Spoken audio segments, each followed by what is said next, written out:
Tertuang dalam kitab-kitab hadis, di antaranya Sahih Muslim nomor hadis 591. Hadis-hadis ada yang menyampaikan dengan singkat astagfirullah, astagfirullah, astagfirullah. 3 kali kemudian disebutkan. Jadi ini yang paling singkat.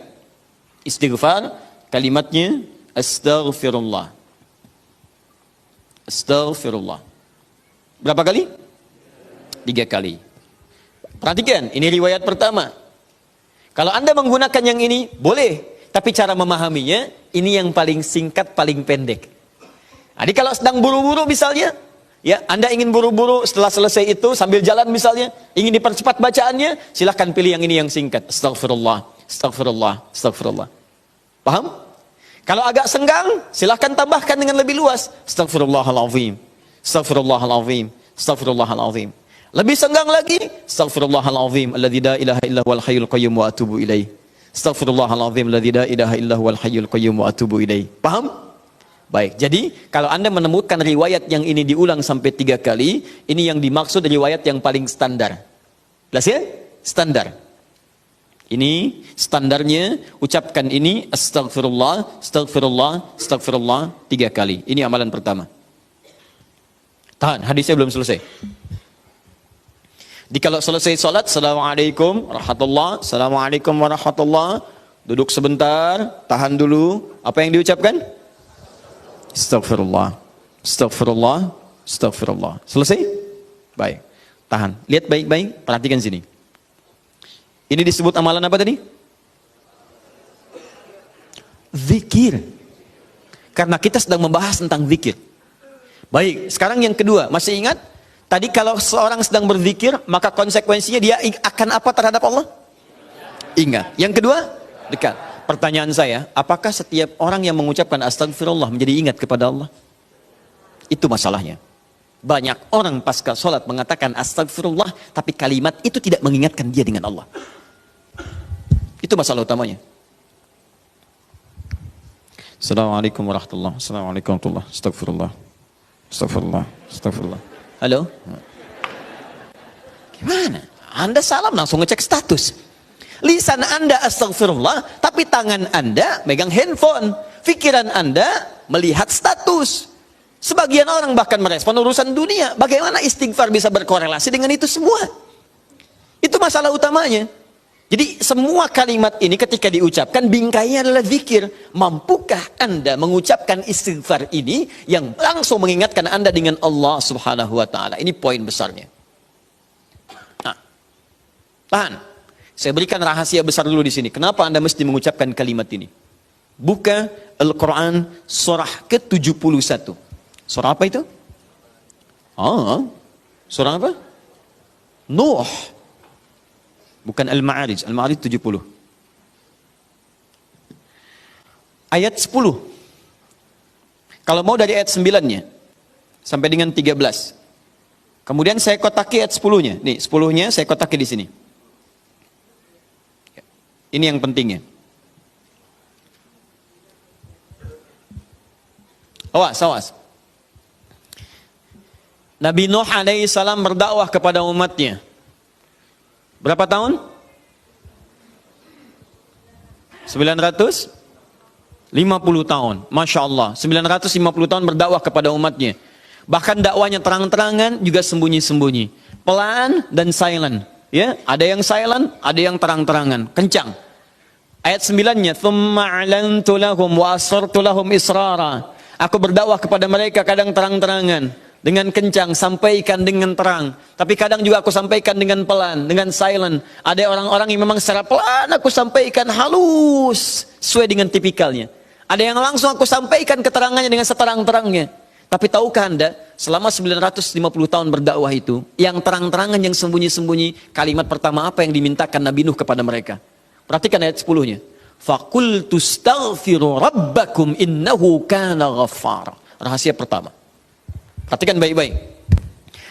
Kalimat pertama yang disampaikan Nabi Nuh alaihissalam kepada kaumnya. 950 tahun. Masya Allah. Lihat baik-baik. Baik terang-terangan, baik dengan sembunyi-sembunyi, pelan-pelan, ataupun jahar. Apa kalimat pertamanya? Faqultu astaghfiru rabbakum. Aku katakan pada mereka, istighfar kepada Rabbmu. Istighfar, istighfar. Ini.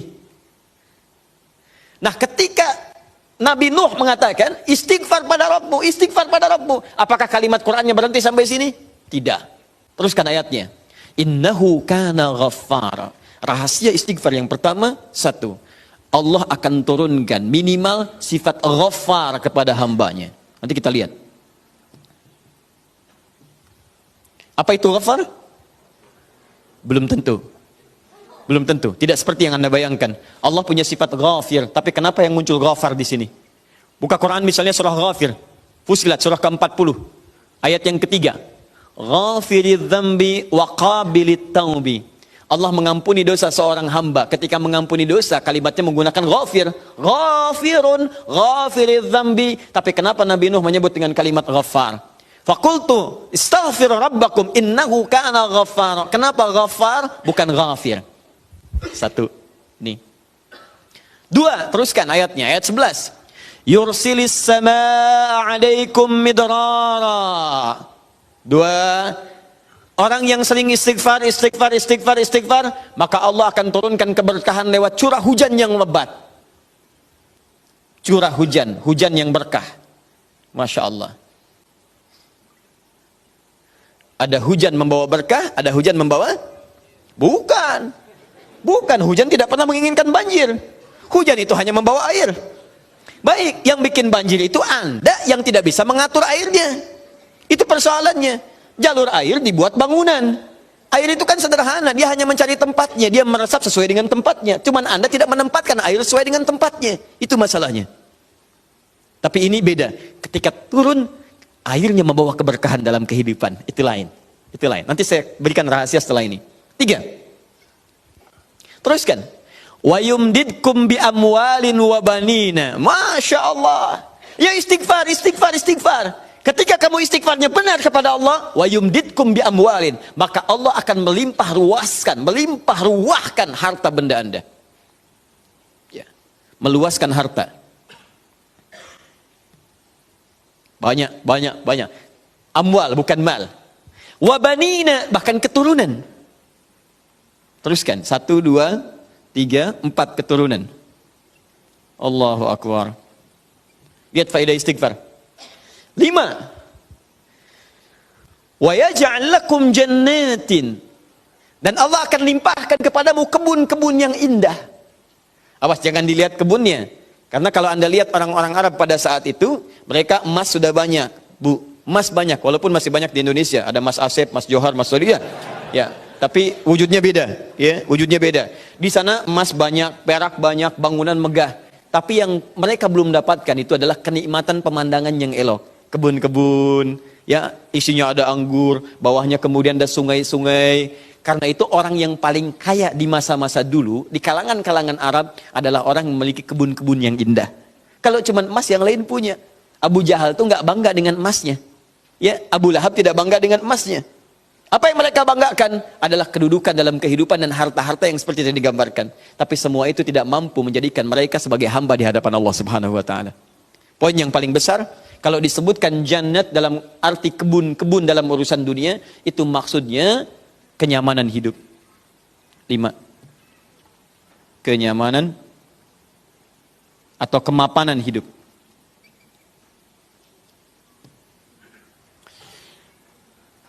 Wa yaj'al lakum anhara, kenikmatan hidup.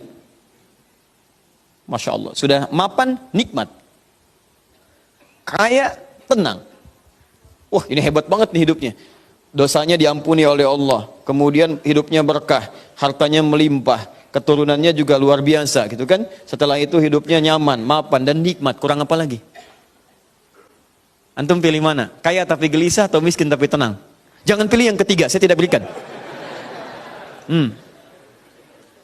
Nah, tahan sebentar. Lihat sini.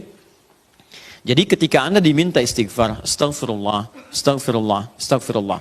Ternyata di antara esensi kalimat istighfar itu bukan kalimat biasa. Anda mampu mengucapkannya dengan baik, maka Allah turunkan kemuliaan lewat lisan Nabi Nuh itu.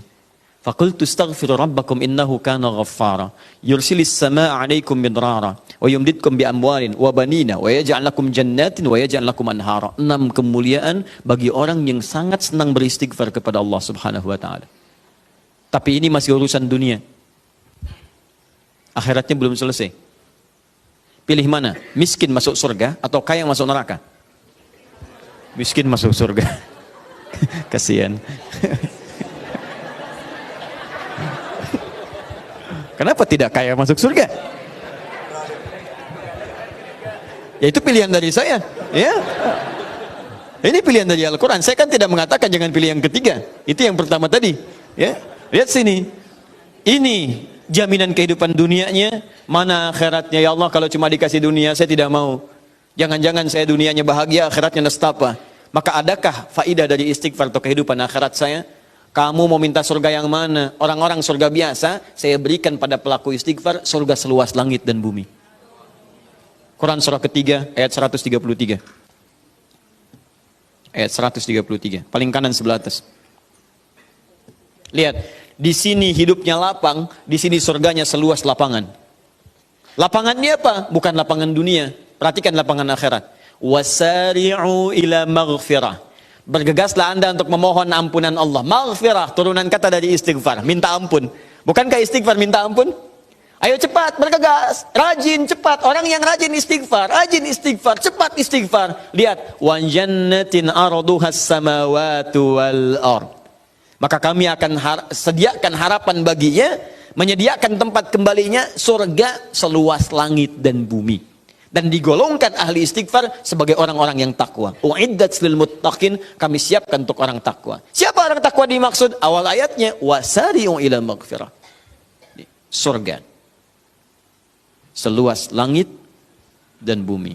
Masya Allah. Silakan kalau mau koprol, berhenti di mana tuh? Ya.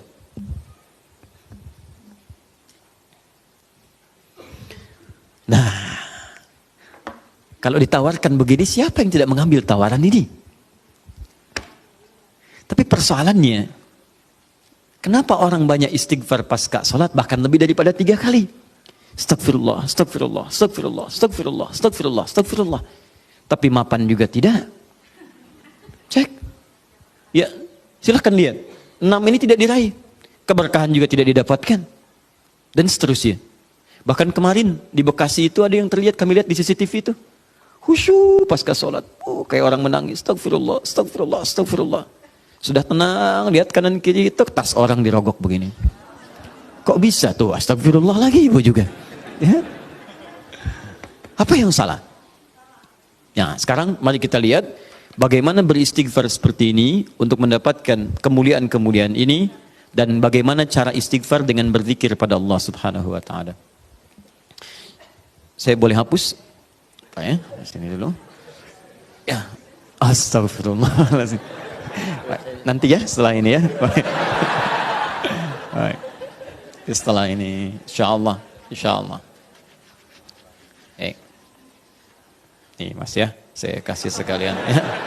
Baik. Tahan sebentar. Perhatikan baik-baik.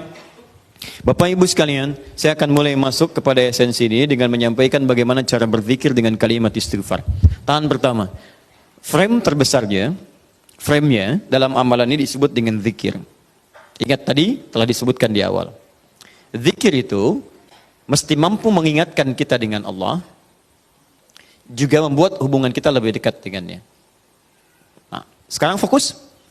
Di antara amalan zikir pasca salat adalah istighfar. Dengan mengucapkan kalimat paling singkat, astagfirullah, astagfirullah, astagfirullah. Sekarang kita bedah dulu isi kalimatnya. Ini astagfirullah. Dalam ilmu saraf, kalimat astagfirullah ini dibagi ke dalam 3 bagian. Satu, ada awalan menggunakan kata ista begini. Kemudian ditambah dengan akar kata ghafara. Kemudian ditambah terakhir objek harapannya kepada Allah Subhanahu wa taala. Nah, sekarang fokus baik-baik. Ista dalam ilmu saraf itu fungsinya untuk menunjukkan salah satunya, menunjukkan pada permohonan, meminta sesuatu.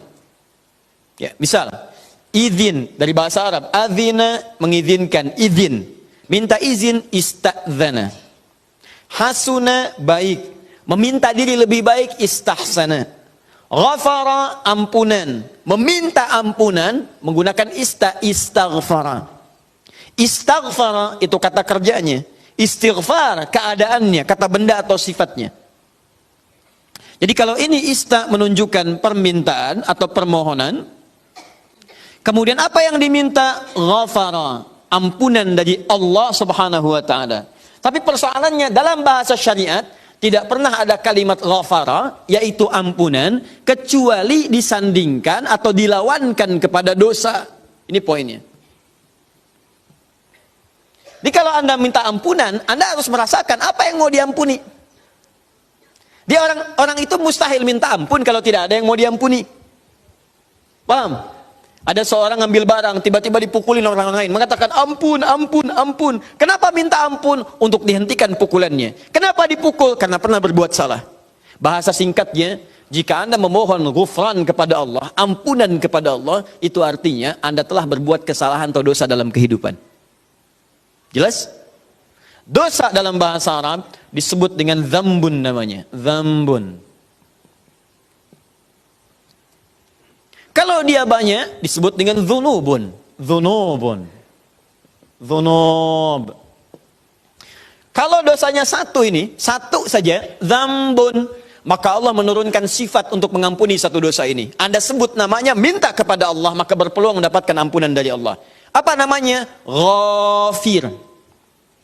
Sifat Allah yang mengampuni satu dosa. Ghafir. Turun Quran surah Ghafir. Ya, surah ke-40 itu. Ayat ketiganya, ghafiriz dzambi.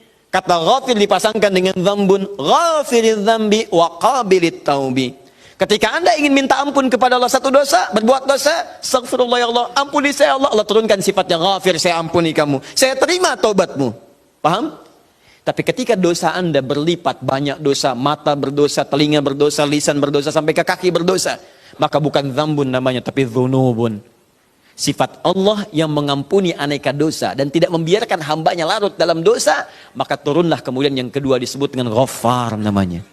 Ghaffarun. Maka istighfar ketika Anda mohonkan kepada Allah, dahsyatnya bukan menurunkan sifat yang pertama Ghafir, tapi menurunkan sifat yang kedua Ghaffarun. Pertanyaan saya, siapa yang dosanya cuma satu sampai hari ini? Boleh angkat tangan? Ayo, saya pulang. Anda lebih layak kalau cuma satu dosa, lebih layak memberikan tausiah dibanding Adi Hidayat yang banyak dosa. Siapa yang sampai hari ini banyak dosanya? Tidak perlu angkat tangan, saya tahu. Baik. Nah, karena kita merasa banyak dosa, kita merasa banyak berbuat kesalahan, maka bagaimana mungkin kesalahan itu bisa mengantarkan pada cita-cita yang kita harapkan? Baik, saya tanya kepada Anda semua. Misal, mohon maaf teman-teman sekalian, berkah itu terkait erat dengan kemuliaan, mulia, taat. Tidak akan bersanding dengan maksiat. Karena maksiat itu diantara cara memutus pintu rizki dalam hal yang berkah itu maksiat. Jadi kalau seseorang itu berbuat maksiat, keberkahan pada rizki tidak akan datang. Contoh, Anda mau sedekah sekarang, keluar dari sini. Anda temukan 3 orang. Alhamdulillah. Dia layak kelihatan dari jauh menerima sedekah dari Anda. Sudah Anda siapkan nih 3 juta bahkan. Ya, untuk 3 orang itu. Begitu mau Anda berikan, dari jauh kelihatan duduk, begitu sudah dekat sedang main kartu begini. Tak, tak, tak, tak. Wah, saya menang. Tidak, kamu kurang, dan seterusnya. Pertanyaan saya, jadi nggak antum sedekah? Tidak, karena maksiat itu menghambat keberkahan dari rizki yang diturunkan. Nah, sekarang coba cek. Mungkin rizki itu belum datang ke tempat Anda, ke rumah Anda, di kehidupan keluarga Anda. Bukan Anda kurang usaha, tapi Anda kurang mampu membebaskan diri dari maksiat dalam kehidupan. Ini poinnya. Maka dari itu ketika Anda istighfar astagfirullah, jangan cuma kosong di lisan. Kalau cuma seperti itu, balita yang umur usia 5 tahun misalnya, 5 tahun, balita 5 tahun ajarin istighfar juga. Padahal dia belum mendapatkan hisab. Anak usia 5 tahun belum balik, ajarin istighfar. Pas pada sholat, astagfirullah, astagfirullah. Apa yang mau diampuni? Uang dosanya nggak dicatat. Ya, orang yang kurang akalnya misalnya, terganggu akalnya, itu bisa istighfar juga. Sambil ketawain Anda malah. Astagfirullah. Loh. Tapi apa beda istighfar dia dengan Anda? Karena ketika dia istighfar nggak berpengaruh pada dirinya. Karena diangkat penanya. Rufi'al qalam an thalathati. Rufi'al qalam an thalathatin, di antaranya anil majnuni hatta yufiqa, dari orang terganggu syaraf sampai sadar lagi. Nah, kita yang sadar ini saat ini, maka ketika Anda mengucapkan kalimat astaghfirullah, kata para ulama, sambil diingat, itu Anda berbuat dosa apa sampai mengucapkan ini? Sampai minta ampun kepada Allah. Dosa apa yang diperbuat? Maka kalau ingin latihan, coba urutkan dosa dari ujung kepala sampai ujung kaki.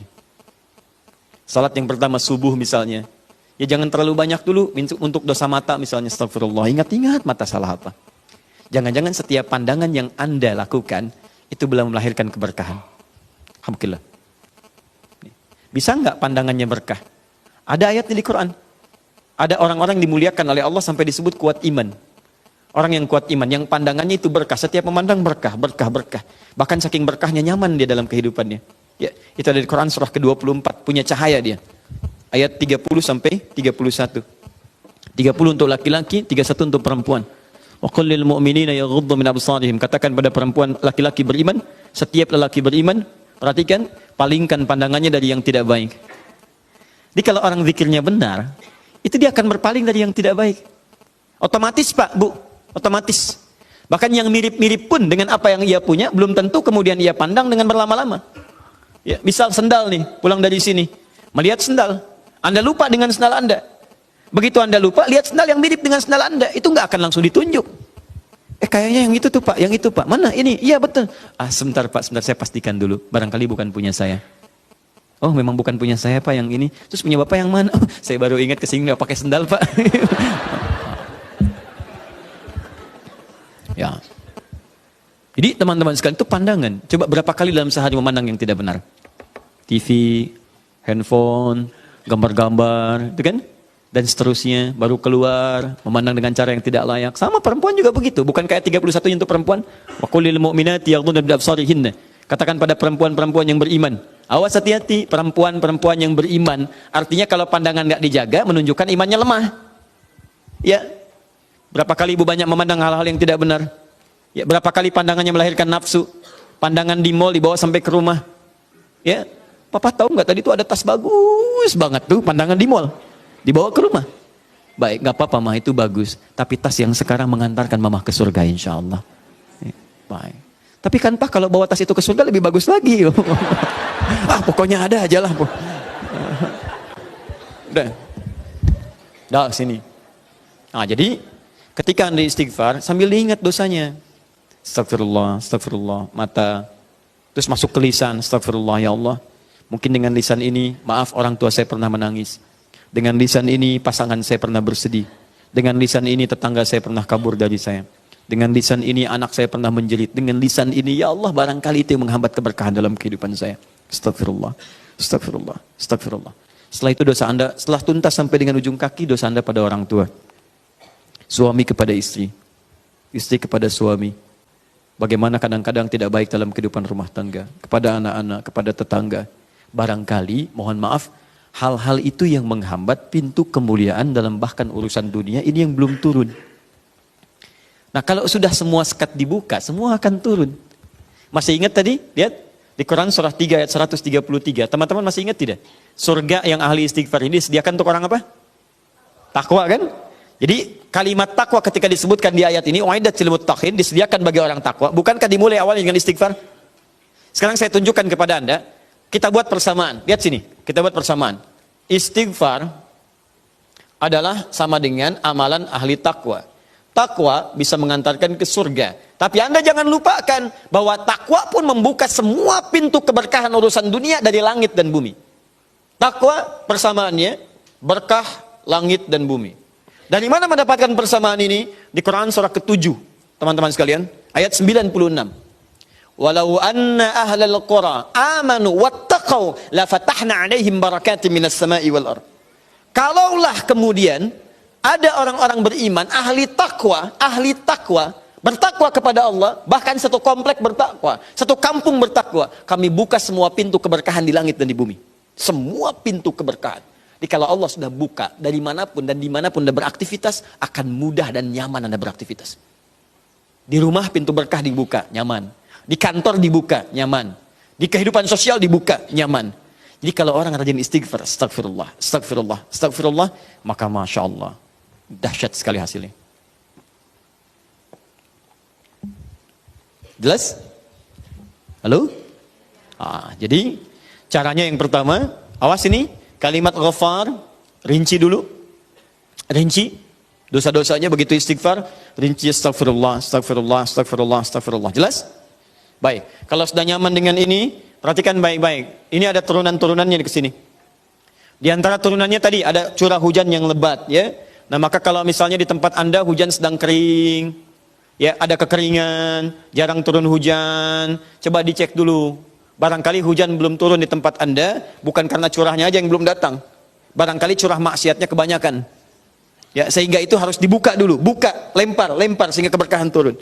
Maka amalan pertama kata para ulama yang dilakukan adalah coba satu kompleks, satu kampung istighfar dulu pada Allah. Istighfar, istighfar, istighfar, istighfar, lalu minta kepada Allah dengan kemuliaan, tunaikan salat istisqa, maka turun hujan pada saat itu. Ini poinnya. Demikian yang lainnya.